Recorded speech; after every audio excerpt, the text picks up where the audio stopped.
Okay, good morning. Welcome to today's webinar. Thank you so much for joining me. I'm very happy to be here with you today. Before I get started in introducing myself and our topic, I wanted to take a moment to thank our sponsors, FAU CARD and PEPSA. For those of you who are not as familiar with FAU CARD as you should be, FAU Center for Autism provides expert training, support, and consultation to educators, families, community workers, professionals, anybody with an invested interest in supporting children and adults with autism spectrum disorder and related disabilities. They come from a variety of backgrounds and language abilities as well as expertise. And I highly encourage you, if you do not interact with them on a regular basis, to do so. If you are lucky enough to live in one of these 5 counties, then you have a child or young adult, or you or yourself are diagnosed with autism or related disability, then you are eligible for these services, which are completely free to you and families and professionals. Typically, there are 3 offices that you can access staff from FAU CARD, which are on the FAU Boca and Jupiter campus, and then also on the Indian River State campus up in Port St. Lucie. Regardless of where you live in these areas, what staff you access, or what office you visit, you will have the same high quality services that you have come to know. And for those of you, you would really be happy to be introduced to if you have not yet. So that brings to introduction of myself. My name is Noelle Balsamo. Right now, I am currently an assistant professor of special education at Florida Gulf Coast University in Estero, Florida.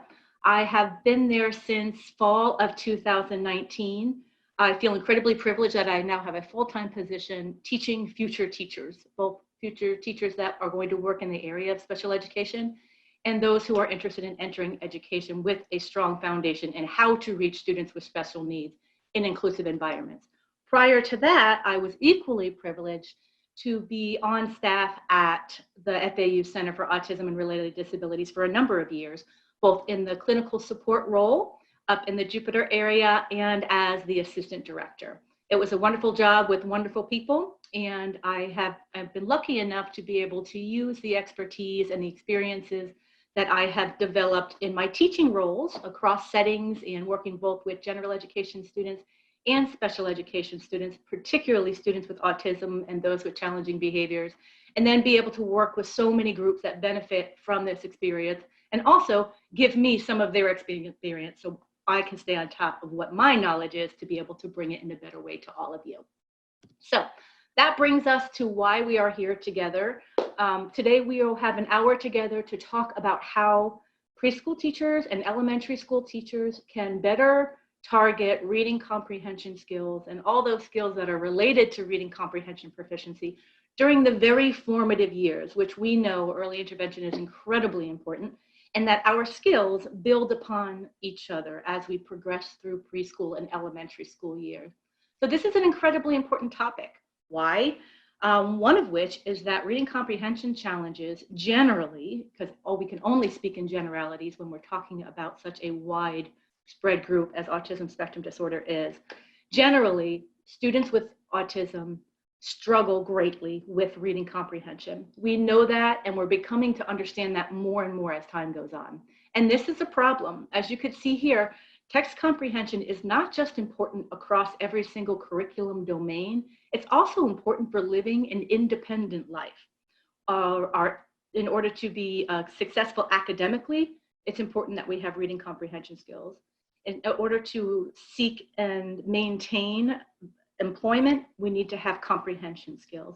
And in order to maintain social relationships, our most common regular interaction that we have is through a text-based communication system. So we know that us supporting reading comprehension isn't just to help get through the years that we have these precious children with us, but also that we're setting them up for more meaningful life outcomes, and that we have now identified an incredibly important skill, an unfortunate deficit that requires us to intervene on it and really improve that for them. So specifically in the hour today, we're going to provide as broad of an overview as possible with as many specific interventions that I could provide you to walk away feeling more confident in how you can support these students and how you can help them be successful in your settings. So first, we're going to get on the same page to talk about why children with ASD do struggle with comprehension. We'll go then into what strategies teachers can use during the preschool years and during the elementary school years to support these pivotal skills. And then one of the less talked about things that I think is so important in this is how can we as team members collaborate better in order to address these skills in a more generalized way and consistently from year to year and from setting to setting. So let's go ahead and get started with that. So why do children with ASD struggle with comprehension? We know they do, all the literature does, the teachers who call into FAU CARD share their anecdotal experiences, that this is a continuous challenge in their classrooms. Even the most experienced teachers are experiencing this. And the most professionally ready teachers with so many diverse ways of instructing all kinds of diverse backgrounds say, I'm at a loss when it comes to this particular student with this particular skill. So let's get on the same page about what it is about children with ASD and comprehension that comes together for this to be such a challenge. First, let's look at what reading comprehension is. Reading comprehension is known to require both language ability and relevant background knowledge. So the way we conceptualize or think about reading comprehension now is we understand that in order to be proficient comprehenders, students need to have skill sets across two broad skill sets, decoding and language comprehension. We think of decoding as our ability to read and interpret printed text, and language comprehension is our ability to understand fluently language that is spoken aloud to us. So we know through this what's commonly referred to is the simple view of reading, that both language comprehension and decoding contribute to reading comprehension proficiency. Sometimes you'll see this explained and clumped together as print-focused skills, how well students approach language when it's in print, and meaning-focused skills, what they do cognitively with that print or that spoken language in order to comprehend it. So as you can see already, before we start talking about the characteristics of students with autism, we already see that this could be a very specific challenge that speaks to the core deficits of children with autism. And specifically, look at what we have here. The characteristics of ASD that impact comprehension.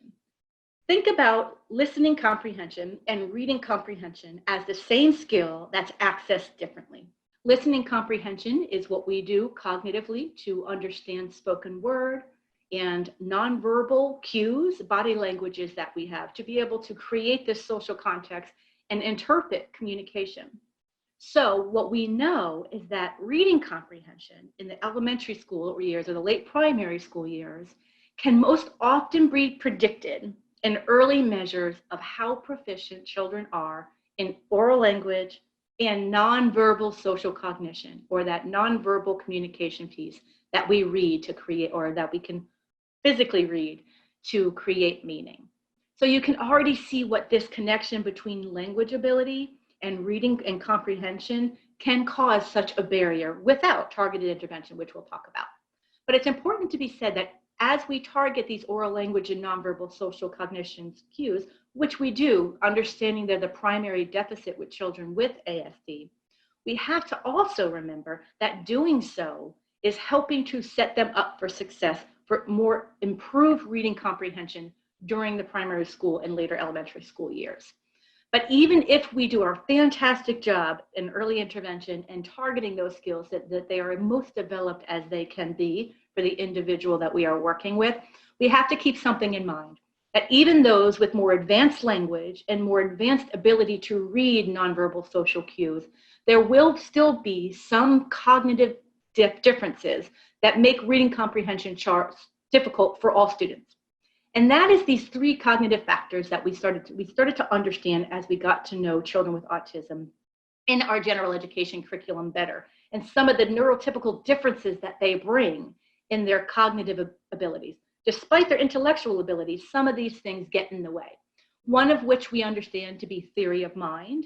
And theory of mind is our ability to take the perspective of others, to recognize that others have different perspectives than us, to know that others are thinking about us and that our behaviors influence others and their behaviors influence us.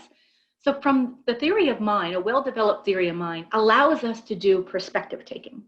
Now think about how important perspective taking is when we're reading a narrative text and we're trying to understand the motivations of a character or to predict what the behaviors of a certain character might be. A second cognitive factor that we found can be different in most children with autism is this idea of weak central coherence.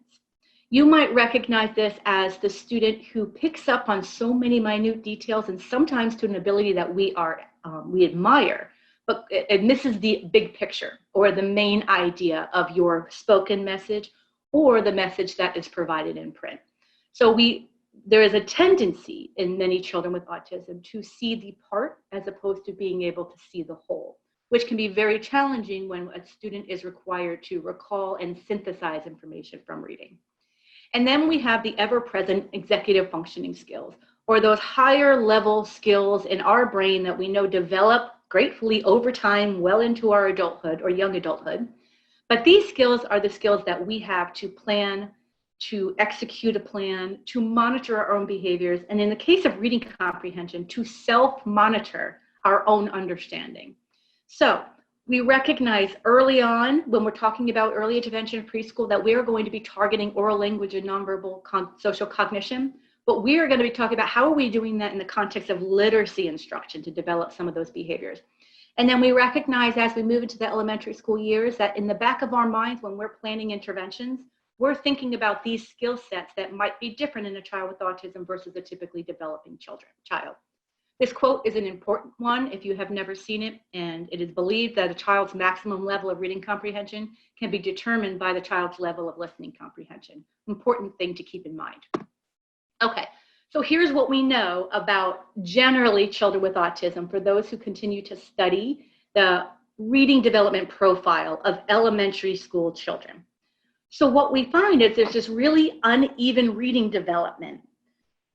If you recall me talking about some of those print-related skills, those are not all of them there, mind you, but typically environmental print early on, the letter ID, print awareness, what that looks like on a page, how we hold the book, reading left to right, and decoding tends to be a stronger skill set for children with autism. But then when we really get to doing comprehension instruction, targeting that, which unfortunately happens kind of late in our scope and curriculum, sometimes around the age 8, when we're not necessarily learning to read, but we switch to that reading to learn. And then we start to find that so many children come to us with what we call precocious reading abilities, sometimes referred to as hyperlexia, meaning they are able to decode and their word reading skills can be so early and so advanced at times. But then when we dig in, we see that their vocabulary and their comprehension is not even close to the level of development that is. So we know that these meaning-focused skills from early on till later in elementary school becomes the most important target. That being said, we'll talk a little bit about what that looks like if children do not have established fluency or decoding a little bit later on. So why is this important? Because sometimes this discrepancy in this uneven reading development is not recognized until a good age 8, around 3rd grade, when we start assessing more formally for these things. So often this uneven reading development is not recognized until children with autism start to fall behind their typically developing peers. And unfortunately, what the literature says is the reading comprehension deficits that begin in the primary school years tend to persist and worsen, as we can expect as the curriculum and our language becomes more advanced. That being said, they also have recognized that early intervention and targeted intervention can really improve the way our children perform throughout these same years. So what can you do as preschool teachers, as early education providers, as elementary school teachers, regardless of what setting you are in, to be able to support children with autism in targeting these skills more specifically and over more years to really help level the playing ground for them? We'll talk about this for the sake of conciseness and being as comprehensive as possible to our audience. We'll talk about it in 2 parts. First, we'll talk about some interventions that are most appropriate for young children in a preschool setting. What we know these skills to be is called emergent literacy, for those of us who aren't more familiar with the reading literature. I'll talk a little bit about what that is. And then we'll talk about, as they progress into more of those conventional literacy skills that we know about, phonics, fluency, writing and reading comprehension, as opposed to just language comprehension at the elementary school level, and what that can look like in order to support these students. Okay, starting in the early childhood years, what we know as emergent literacy. So there used to be a time where we thought that students all of a sudden became ready. There was a readiness model. When they turned a certain developmental age, they were ready to begin reading instruction. What we then learned through our developed knowledge is that's not how language development works, and that's not how necessarily literacy development works. The targeted explicit instruction we know we cannot do without in order to become proficient readers. But what we've learned is all of these less formal experiences and exposure to text and language about text, it becomes incredibly important, and we have named those as the emergency literacy skills. So those two are print focused and meaning focused. So it's important to say that all of these skill sets are important.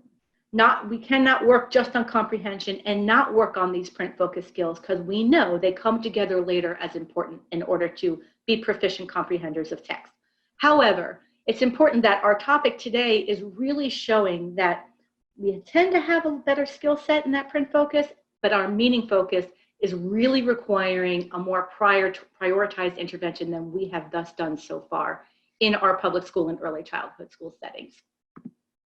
So, as we all know who have worked with young children, that when literacy and language-based instruction in early childhood years is best done in the most motivating ways and natural ways for young children. So that being said, shared reading interventions are an evidence-based and a preferable way often to be delivering early reading instruction to young children. And it's highly favored by educators and parents alike because it tends to be an enjoyable activity. Mind you, I recognize that some of our children with our social communications deficits also bring behaviors that can make some of these routines a little bit less enjoyable until we're able to work through them. But we know that shared intervention works with children with a sufficient amount of language to begin to be able to answer questions. But what we also know about shared interventions is it's not the frequency of how often we read to young children, but it's the quality of the dialogue that happens in connection to the story that we are reading that counts. So when we're talking about supporting the oral language and social cognition, the ability to read other people, nonverbal cues for young children, we're talking about doing that in the context of story reading. So it's dialogic reading is a more formulaic, systematic way that early educators and parents can use to intervene on some of these skills. What dialogic reading it was developed by Whitehurst in 1988 and has years and years worth of evidence and growing evidence for children with autism on specifically targeting oral language, vocabulary, and listening comprehension. It is known to increase engagement and the amount of verbal participation. And we're starting to recognize that when we're targeting these incredibly important listening comprehension skills, which is oral language and social cognition combined, that this is something that we can do on a regular basis that's appropriate and fits into our natural routines. And we can do it more often, and we can do it in a more structured way. Typically, dialogic reading is said to be for the pre-K to first grade range. That being said, keep in mind we're talking more about where the language ability is for the child and their readiness to be able to move beyond a shared reading intervention, so where they're actively engaging in the print. So this can be used for older. We would just want to scale it up a little bit in terms of the books that we are using.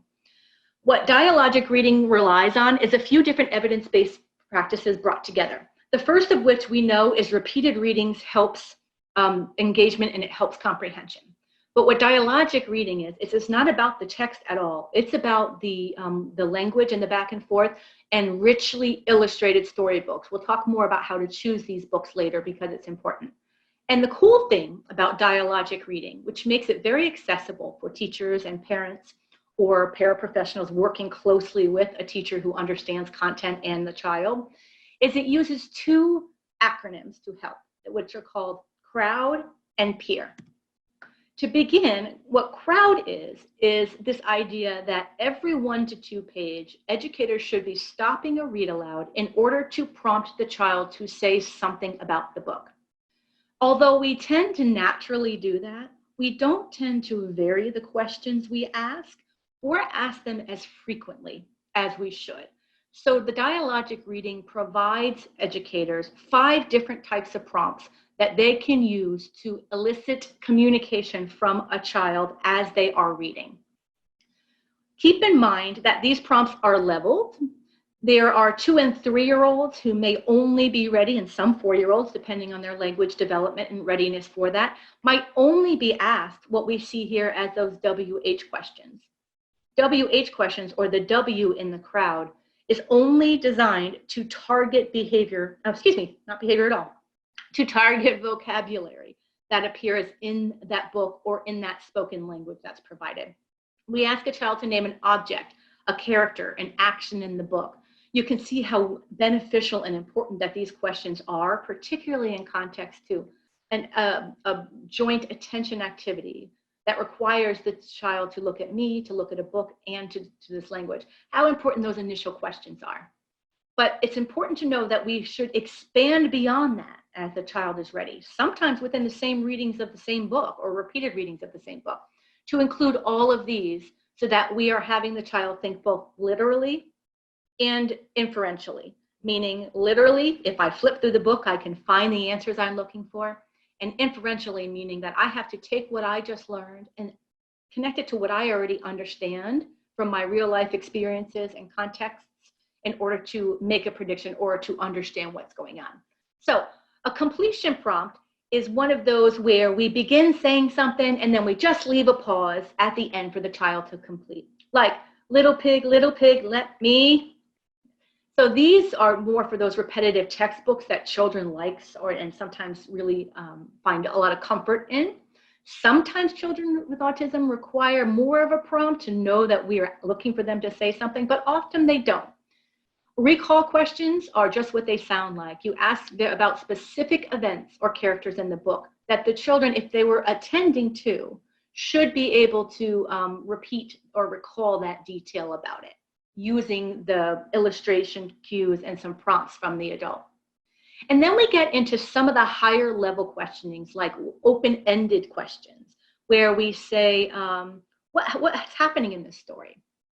You think about that. It's a higher level because it takes more language, it takes more recall, it takes more cognitive endurance, if you will, to respond. So when we start to do these things, and the distancing question, which asks the child not only to think about the story, but to take that information and then connect it to their real life, their real experiences, or other books that you have read, or other movies or shows that you have watched together. We know that part of comprehension is making connections, making text-to-text connections, making text-to-world connections. So these questions of open-ended and distancing are designed to do just that. But as you can imagine, these have a higher level of difficulty. And often we're beginning with the WH questions and then the recall questions with some completion questions, and then moving into some of those other questions are important.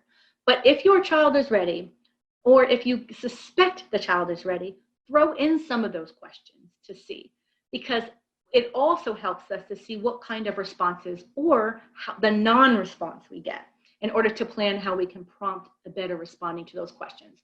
So dialogic reading, knowing these levels of prompts, knowing when to use them and how to use them, can really increase the verbal participation, engagement, and is known to increase the listening comprehension in young children. And we've seen evidence more and more that it really supports that for children with autism as well. But we're not just asking questions.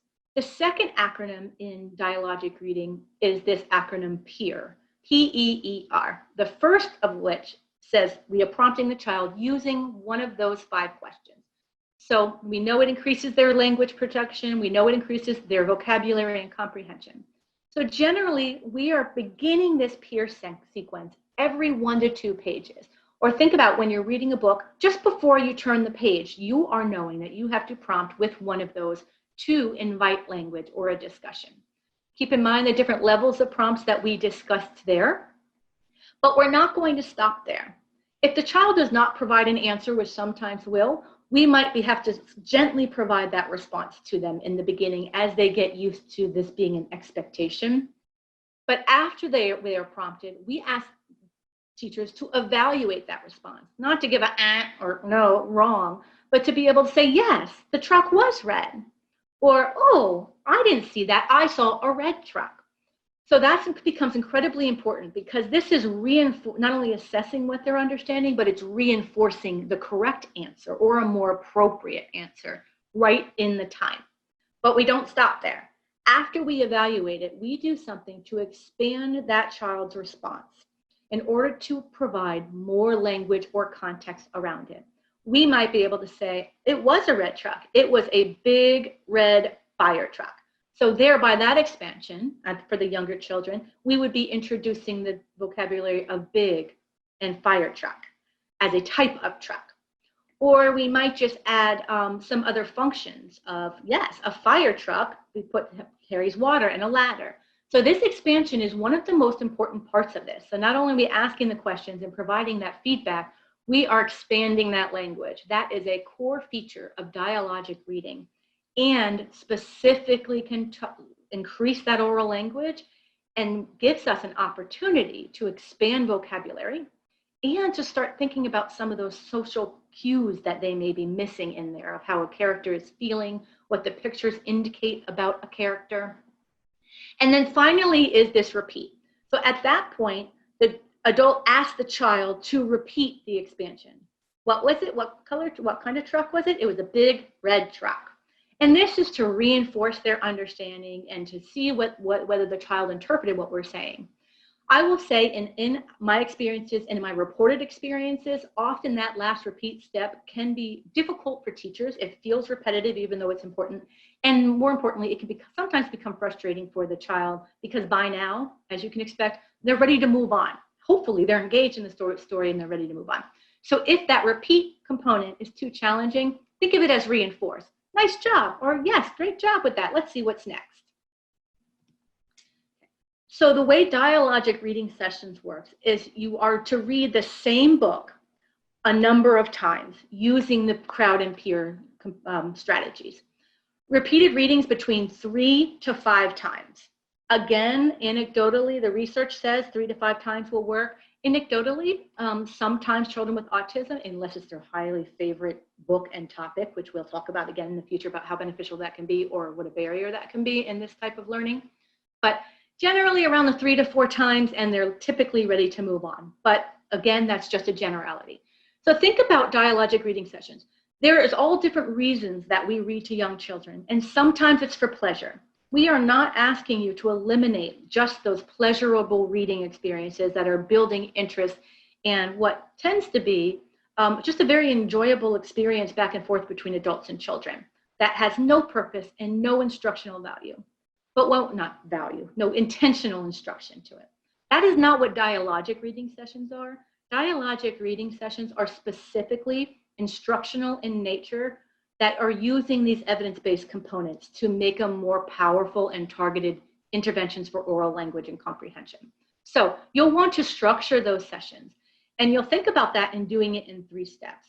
1, you're going to introduce the book. You're going to have a uncluttered setting and a regular routine, not coming off of a favorite topic or not while TV is blaring in the background if you're in the home or as crowded classrooms are changing while you're in a school setting.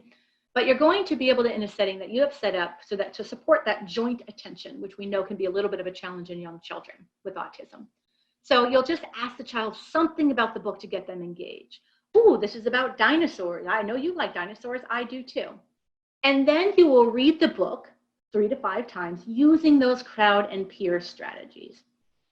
When we end a session, we don't just want to drop the book and leave. We want to recognize these as discrete sessions that have a beginning to end for children, because quite frankly, as they get older, that is required of them for more explicit reading instruction and assessment. And we need to be working on those behaviors now so that the behaviors are normal and ready when they get to a 1st, 2nd, 3rd grade environment where they are required to engage when a book starts, stay engaged during, and then remain engaged until basically they're dismissed from an activity. So we want to close the book, but put that routine in an asking a question or saying something about the book that you enjoyed, or just as important, reinforcing the child's engagement and how enjoyable it was for that verbal exchange that you had using child-friendly language clearly.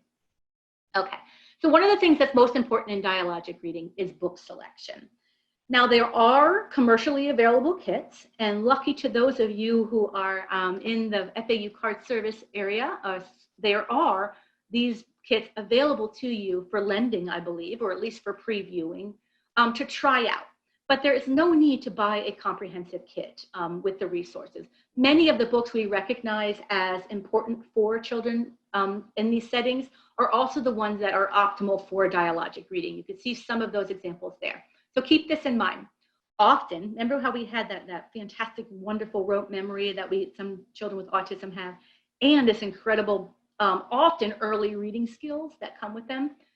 We want, for this case, to be able to really assess whether the interaction and dialogue we have is what's building the comprehension, to keep those books novel. As some of us who worked with children with autism for a long time, we know if they read a book even once, that they recall that book from beginning to end, some of them, particularly if it was one of their favorites. Now, you do always want to choose books that are based on the child's interests and that is age or developmentally appropriate interests. However, as we know, working with children with autism, there can be an intense focus on a highly preferred topic, whether it is cars, whether it is dolls, whether it is trucks, whether it is dinosaurs, whether it is trains, whichever it is. And we can use that to be able to pique their interest.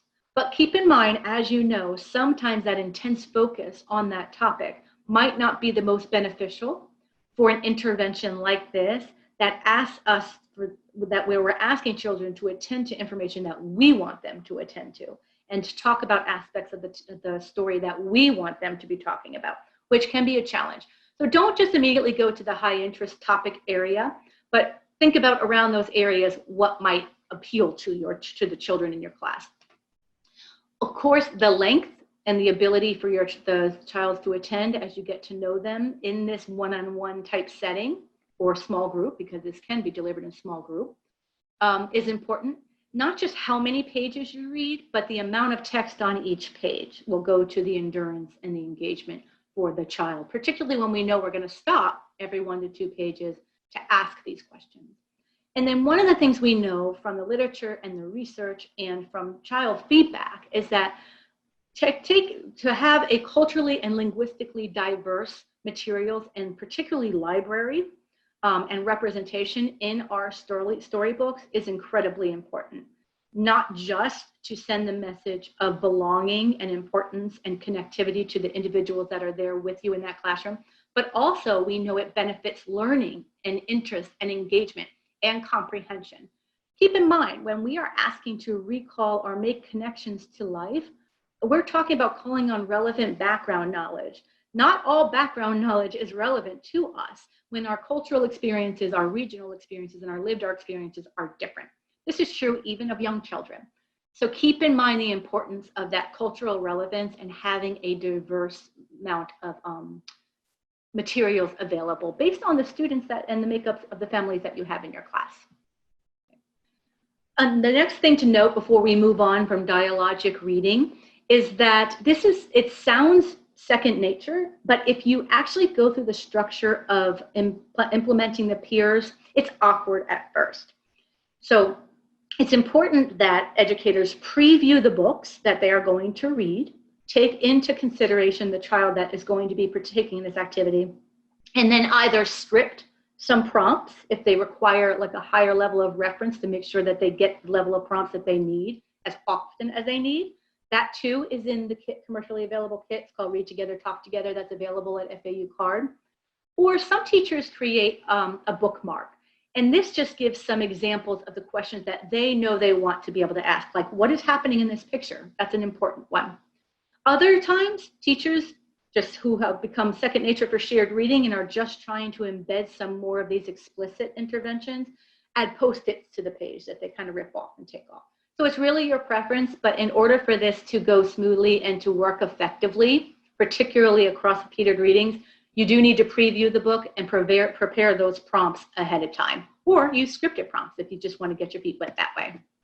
Okay, so for those of you who do not teach young children or preschool, keep in mind the importance of what we were talking about during dialogic reading, because we were talking about it in context of storybooks in early childhood settings, but the back and forth and the reciprocal language and the talking about text and these features of text are just as important as they move on as before. So those skill sets transcend. But as you start moving towards the later elementary school year, as you all know, we start to work more on those conventional literacy skills. So now our children need to do these skills not just as they're spoken aloud, but connected to text. Still, the conventional literacy skills can be broken in those that are print focused. Again, not all listed here. There's the phonics, decoding, fluency, all of those things.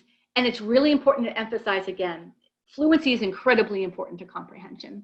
Think of us, for those of us who are learning a foreign language and we are learning to speak like this at first, before we can talk like this because we are fluent in it. It's more broken up, which goes to our ability to understand it, and we're more thinking about the sounds of it than we are thinking about the meaning of it. So we need students to be fluent.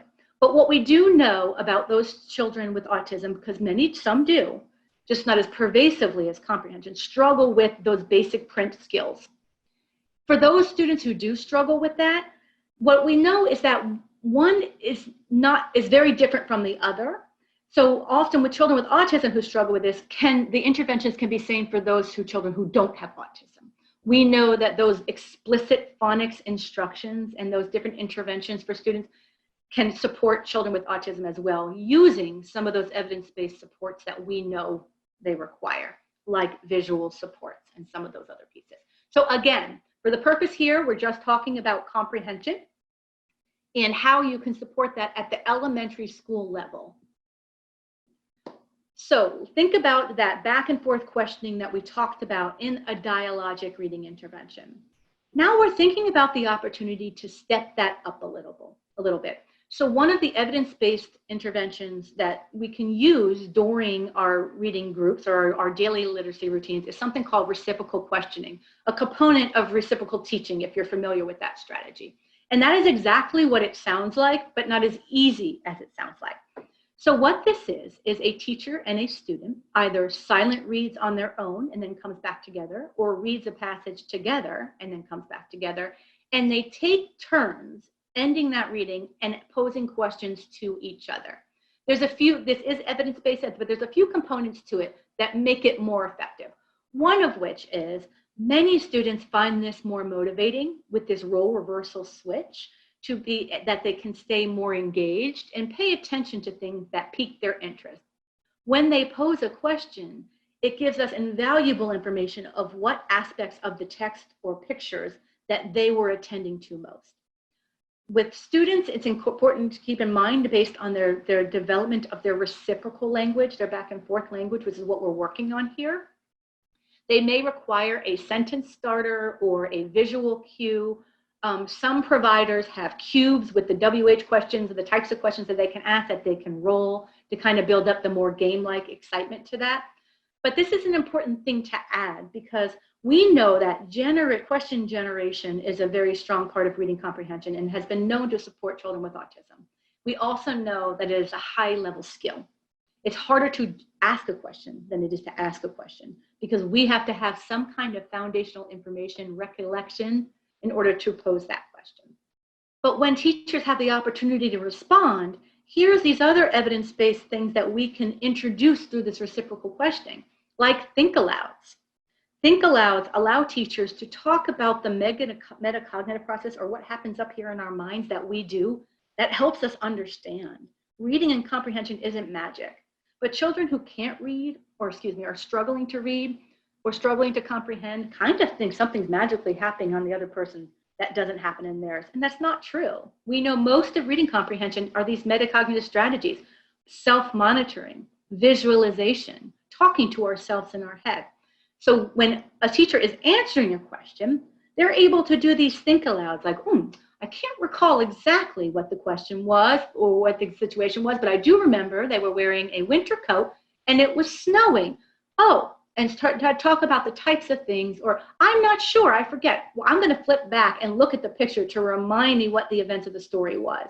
So we're able to model what those thinking behaviors and what are some of our compensatory behaviors we use when our comprehension breaks down.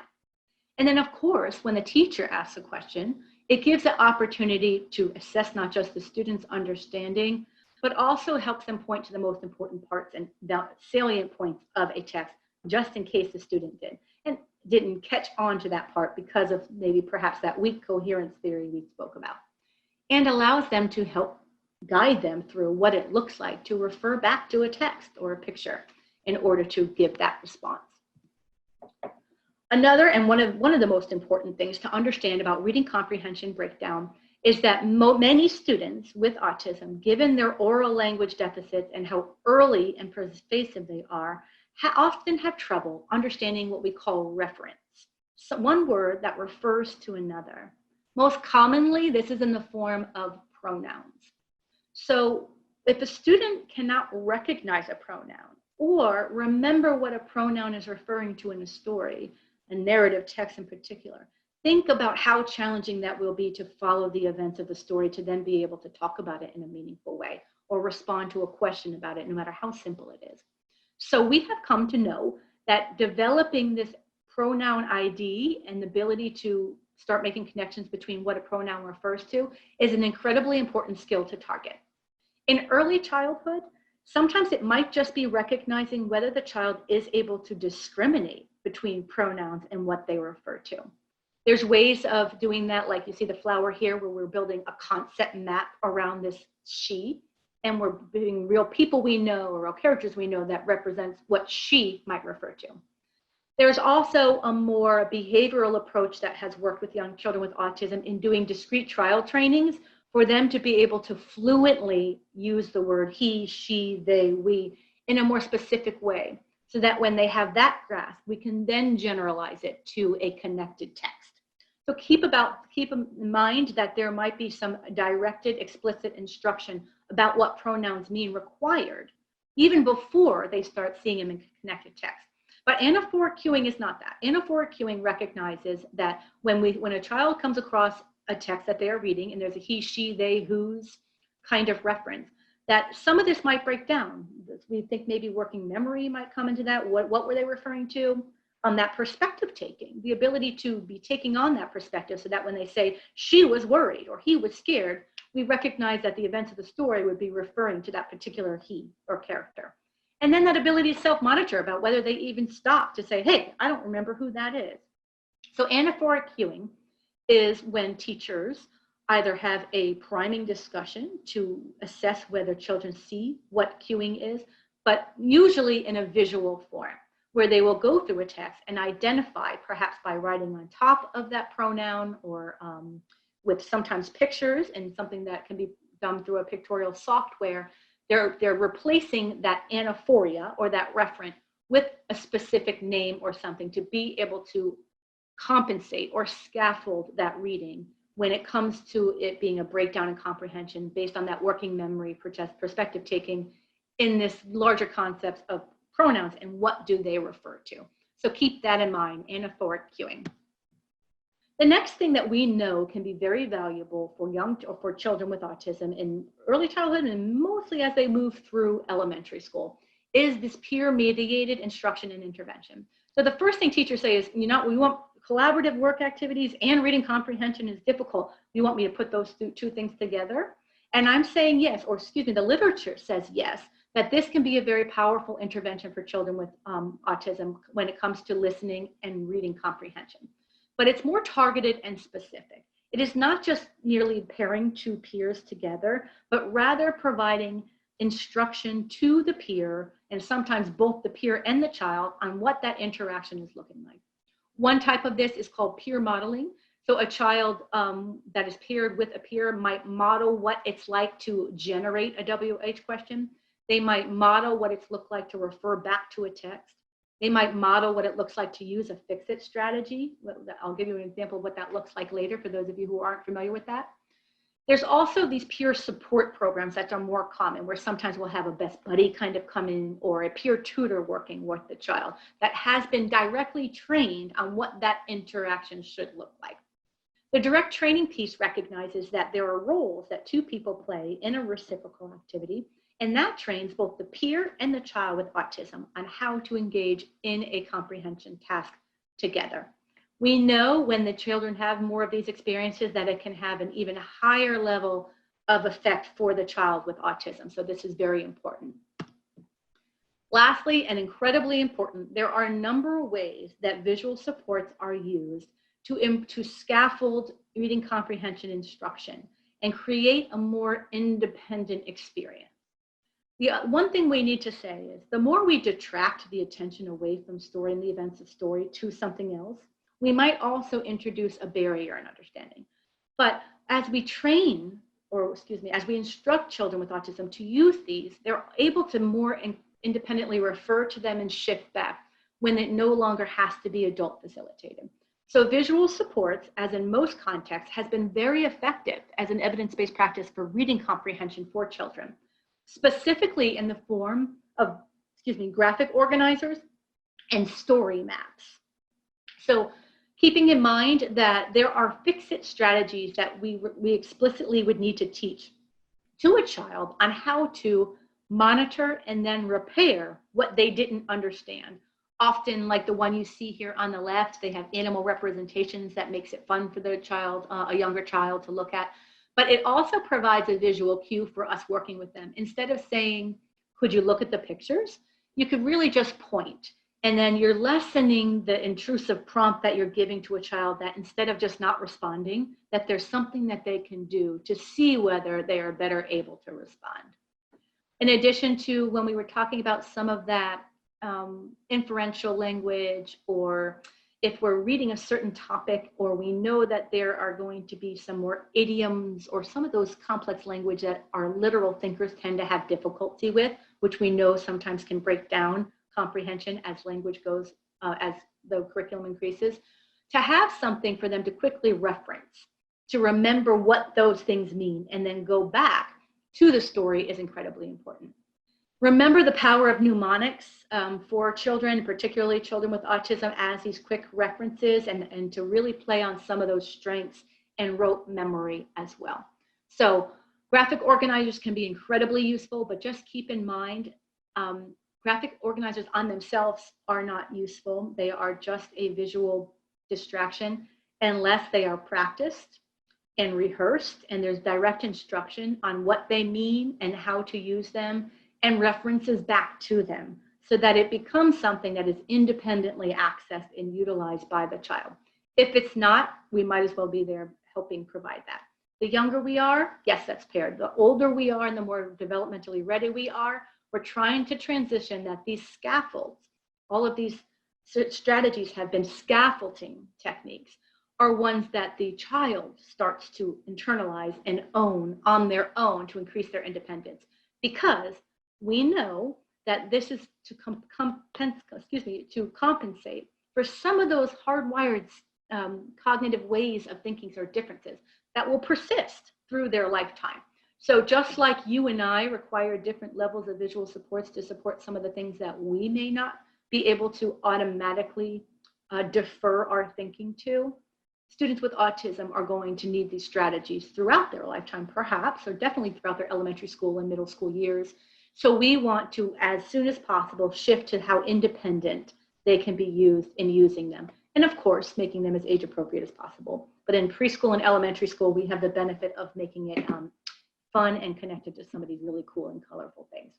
So I'm going to make sure that my timer goes off and that you receive credit for your participation today. We are not done, but in order to receive your much deserved credit for being part of this webinar, you will need to obtain a certificate of completion from PEPSA. You will fill out the form at the certificate of completion link indicated on the flyer that was provided for this training. But for now, please write down this code because it will be required in order to receive that certificate. Are you ready? It is DNB 091001. Again, DNB 091001. Okay, share that with our wonderful people at PEPSA and you'll get that certificate for your much deserved time spent with us today. Okay, so before we finish today, I really wanted to emphasize and invite all of you to consider how we can do a better job between our interdisciplinary areas and coming together to target these really incredibly important skills of listening comprehension and reading comprehension across the years. Forgive me if you have the optimal experience, but in my experience, reading comprehension and the skills that are required for it are seen all over the IEP. Hopefully, they should be for the amount of children that are in participating in the general education curriculum and the extent of these challenges. But often we're tripping over each other to teach these skills, and we're teaching them in isolation, in different settings, often using different language, and not necessarily seeing the opportunities to make that more consistent and generalizable and easier to maintain for these students by us working together to teach these skills. So a little bit of a reminder of how collaboration can help. Reading comprehension is a complex skill. The extent of reading comprehension challenges for students with autism is a complex problem. That requires expertise from across team members, including parents, to come at it in a more unified way, the best we can. So keep in mind, a valuable member of these teams and the earliest intervention is available to our children are the parents and caregivers in their lives. So the home literacy environment of preschool and elementary school children with autism is incredibly important.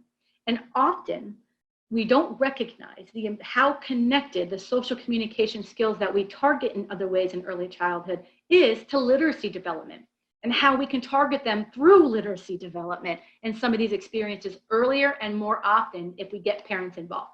So one of the points that I want to make here, and that we have had experience at FAU CARD and working with some families, is that dialogic reading is often implemented by parents in the home and can do so successfully with some training and support. And as you become experts, or may already be experts in doing so, I encourage you to create a home component for your families, either by sending those scripted parent notes that are available in some of those commercially developed kits, perhaps even setting up an intervention where parents record a bit and send it to you so that you're able to provide feedback. I show you an example of a visual support that I have provided to parents in training to be able to support them to do that independently. But keep in mind the opportunity we have for early and frequent intervention if parents are supporting our efforts across preschool and elementary school years. Now, most or often children with autism, given the social communication challenges, have the support, or teachers have the access to the speech and language pathologists in their schools and in their districts. They're wonderfully involved, wonderfully knowledgeable people that bring a different level or a different kind of expertise to literacy instruction. Yes, communication is connected to literacy. We've talked about that this whole time. So keep in mind, your speech and language pathologist will bring in different resources and expertise that we as special educators and general educators might not be targeting specifically. So here they are with their goal pages and their sometimes pull-out services and hopefully some classroom implemented services where they're working on reciprocal language, helping them identify and respond to WH questions. They're working on those social thinking skills in the context of the social context. But what we know is these are the same skills, whether they are connected to a narrative text or whether they're experienced in real life, as long as the actual active reading part is taken out of it. So I highly encourage, if a child with autism in your classroom is struggling with reading comprehension and these goals are on their goal page and they have the benefit of a speech and language pathologist or you have access to, is to consider how to use these professionals in a more integrated way. Yes, I know service delivery is on the IEP, but for us to be thinking about how we can either use them in a consultation role to improve our guided reading groups, to implement these things in our morning meetings, our centers, our snack times, or hopefully to have their physical presence to support this and to model what language they're using in private, in either self-contained sessions or in small group work that they're doing in our classroom. Incredibly important to know that this is a shared effort. I highly encourage shared goal writing and shared progress monitoring to ensure this is generalized and maintained better across environments. But we're just thinking, how do we work together to target these skills in a more consistent way? And are we using the same language? And are we helping each other out where one might lack in some of those skills? The other thing to consider is our team members, a general education teacher and a special education teacher or an early education developmental specialist, when we come together, we're bringing two different levels of expertise together. One is really knowledgeable about the content that students need to walk away from in that grade level and across those years, specifically when we're talking about reading. That's a difficult thing to teach or to learn how to teach. And then we have special education teachers and related service providers who come with this expertise of specialized instruction and scaffolding and how we can best assess whether children are comprehending and how we can alter our instruction to better reach them. And just like we talked about our related service providers, our special education teachers, all of us recognizing the opportunities to increase the amount of collaboration, or specifically here, co-teaching opportunities, then we're going to better be able to target more focused and more explicitly and, quite frankly, more frequently, language comprehension and reading comprehension for the students in our class. So keep in mind, there's a number of methods that can be used based on your comfort level, based on the relationship that you have with your cooperating teachers. But they're important to think about when we're talking about reading instruction and the way that's structured in our classroom. We are familiar with station teaching, but think about how station teaching can be supported through interdisciplinary team members, and how one group can be working specifically on pronoun ID or specifically on reciprocal questioning, while another group might be more advanced, talking about more of a retelling of the story. So you're able to isolate some of these smaller skills that we know contribute to reading comprehension, as opposed to approaching something as complex as reading comprehension wholly and to a whole group. We know parallel teaching, where we break groups into smaller groups so that we are having more engagement and more interaction. We know the one teach, one assist, and one teach, one observe, how important that can be in order to provide consultation and feedback so that our expertise are borrowed from each other.